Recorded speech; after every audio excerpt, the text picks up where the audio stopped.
फॅनचा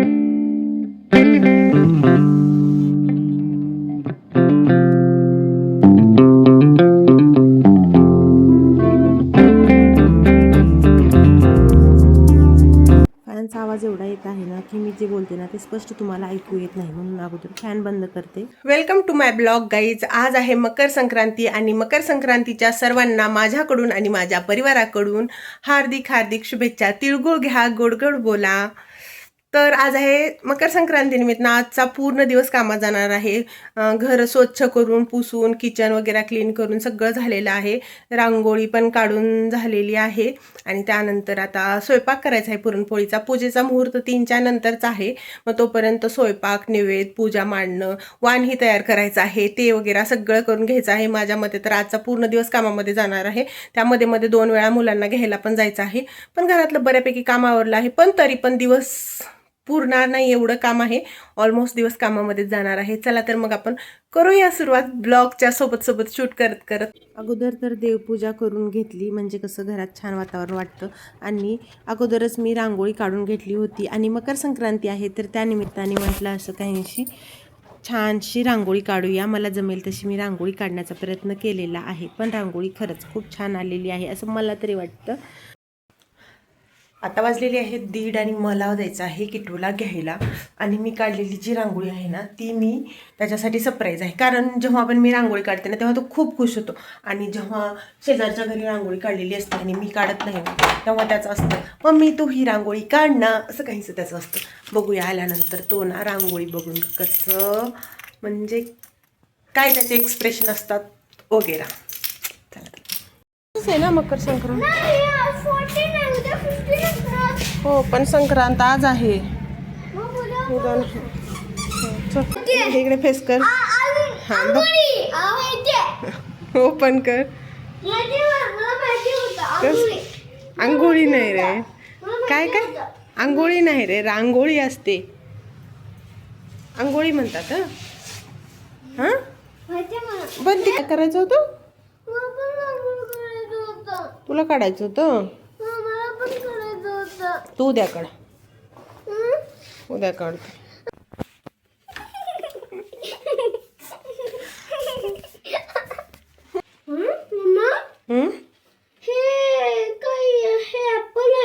थोडे थोडे नाही बाळा, ऍपल कसे, ऍपल नाही ते बोर आहेत. हा बोर. तू ते मोठे मोठेच बोर पाहिलेत ना, हे पाहिलेच नाहीत. हे गावाकडे भरपूर असतात, आम्ही खूप खायचो लहानपणी.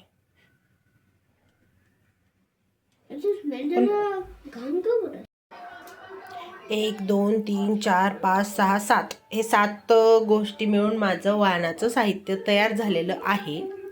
वाण तर रेडी झालेला आहे, पण किटूला ऊस खूप आवडतो म्हणून त्यालाही ऊस सोलून दिला. तोपर्यंत तिकडे तो टीव्ही पाहत ना ऑरेंज खात बसलेला होता. तर मी ते पुरणपोळीसाठी कुकरमध्ये डाळ लावलेली आहे, परंतु मला वाटत आहे भीती, कारण डाळ जास्त शिजण्याची. तसं जर झालं ना तर सांगू का असा प्रॉब्लेम होतो ना की म्हणजे ते डाळ परत त्याच्या व्यवस्थित त्या टेक्स्चरमध्ये यायला ना खूप वेळ लागतो, म्हणून मला ती भीती वाटत आहे. आणि बऱ्याच वेळा कुकरमध्ये डाळ लावलं ना कधी कधी तो प्रॉब्लेम होण्याचे चान्सेस जास्त असतात, म्हणून मी हवा बाहेर सोडून देत आहे कुकरची.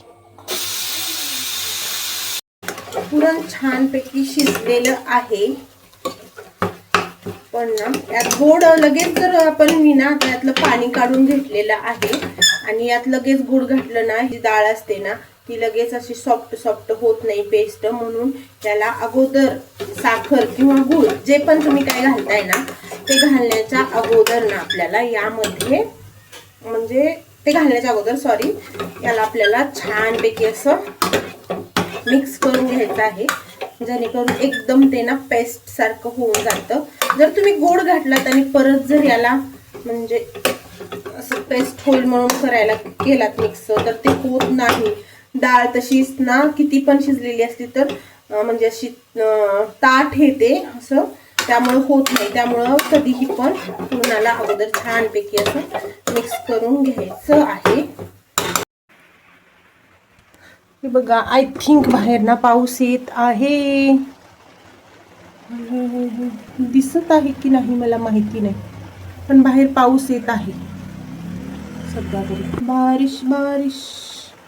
इथं ना कधीही पाऊस येतो आणि तसंही ऊन मुळीच नव्हतं.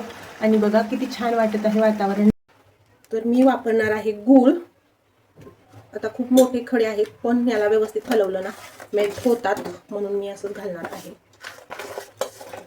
आपण फक्त हलवत राहायचं, डाळ चिकटणार नाही याची काळजी घ्यायची. पाहू हो थांब. पाहू शकता गुळ बघा किती मोठे मोठे खडे होते, तरीही सगळा गुळ ना मेल्ट झालेला आहे छानपैकी. आणि ना आता चिकटणार पण नाही, पण तरीही व्यवस्थित त्याचं स्ट्रक्चर येईपर्यंत सतत लक्ष द्यावं लागतं आणि याला असं हलवतही राहावं लागतं, कारण चिकटण्याची शक्यता असते. जर तुम्ही मध्ये मध्ये पळी नाही फिरवली तर चिकटण्याची शक्यता असते.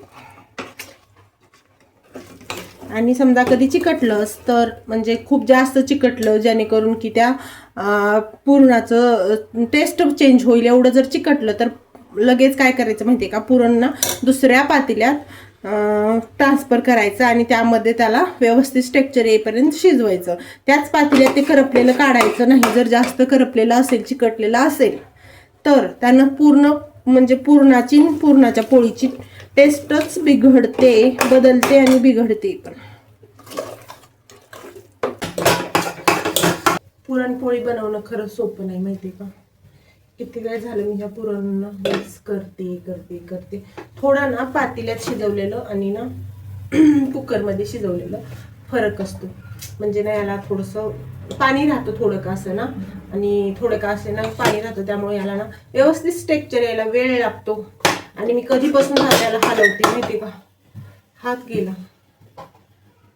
चला, पण सगळे आवडीने खातील ना तेव्हा मात्र छानच वाटतं. आणि गरम गरम आहे तोपर्यंतच हे वाटून घेतलं की एकदम छान होतं. थंड झालं ना इम्पॉसिबल होऊन जातं.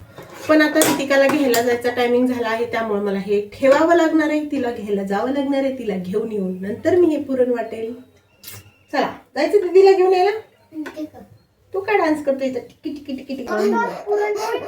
हो मग तू आज पापड पण करणार आहे? करू.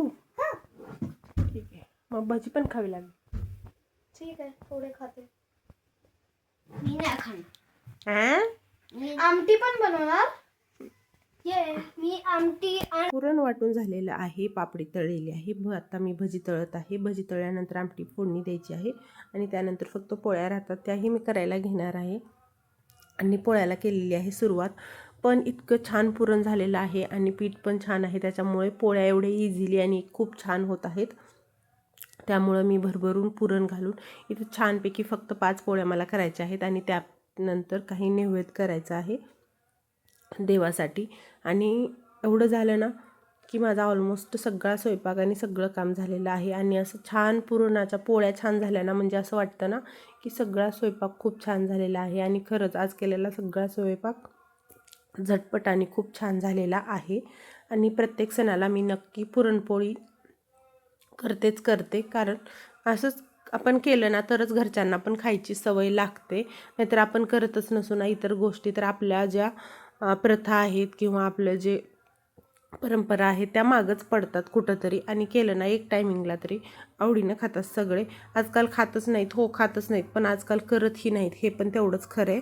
कारण आपण केलं ना खरं खातात. कारण माझ्या माहितीच बरेच जणी, माझे मिस्टर पण आवडत नाही म्हणायचे, रितिका म्हणायची, पण आता दोघंही खातात, आवडीने पोळी खातात. आणि आता तर रेयांश पण खायला लागला आहे, त्यालाही आवडतं. रेयांश म्हणजे माझ्या मुलाचं नाव आहे. मी कधी किट्टू म्हणते, कधी लाडाने बाबू म्हणून बोलते. त्याचं नाव रेयांश आहे. जास्त करून नाव त्याचं असं म्हणजे बोलताना ना किट्टू बाबू असंच म्हणून बोलतो आम्ही. फायनली माझा स्वयंपाक करून झालेला आहे आणि आता मी होते रेडी.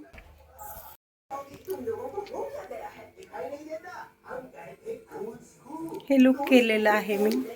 मेकअप वगैरे जास्त नाही केलेला मी, फक्त मॉइश्चरायझर लावलं आणि पावडर लावलेलं आहे. मेकअप वगैरे काय नाही केलेला.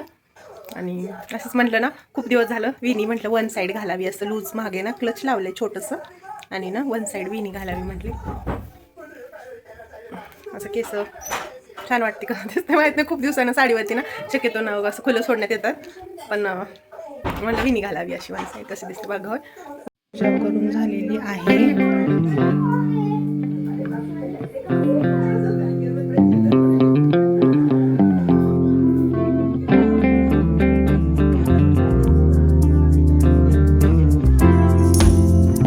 सगळं काम झालं होतं आणि मिस्टर आले नव्हते म्हणून म्हटलं अशीच किट्टूसोबत मी थोडीशी मस्ती केली.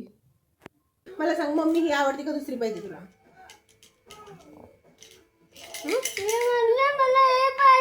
हे मग असं सांग ना, तू कुठं नीट सांगतोय? हेच पाहिजे? ही मम्मी मारते ना थोडस, ओरडती रागवती ना, चालतं ना? मम्मी आवडते का? मला रडायला यायला लागले. मम्मी आवडते का दुसरी पाहिजे का म्हटल्यानंतर.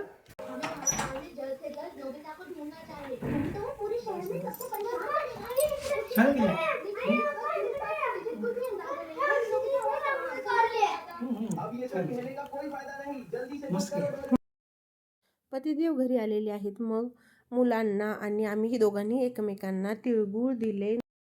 मी नाही दिले तुम्हाला. मी काय म्हणते रे तिला, पप्पांना गोड गोड बोला म्हणून सांगायची गरज नाही. पप्पा अगोदरच गोडच आहे. गोड आहे का सांगा बरं. माझं बोल कडवट असत. सत्य नेहमी कडू असत. मम्मी छान दिसत आहे ना पप्पा. मम्मी राणी पप्पा राजा. 10 किलो कमी व्हावं लागतं. ऐका, मम्मी राणी पप्पा राजा, मी राजकुमार आहे, किट्टू राजकुमार.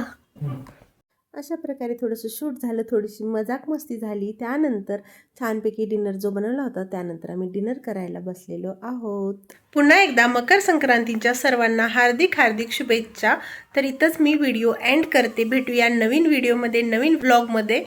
पण जर नवीन असाल तर नक्की सबस्क्राईब करा चॅनलला, लाईक करा.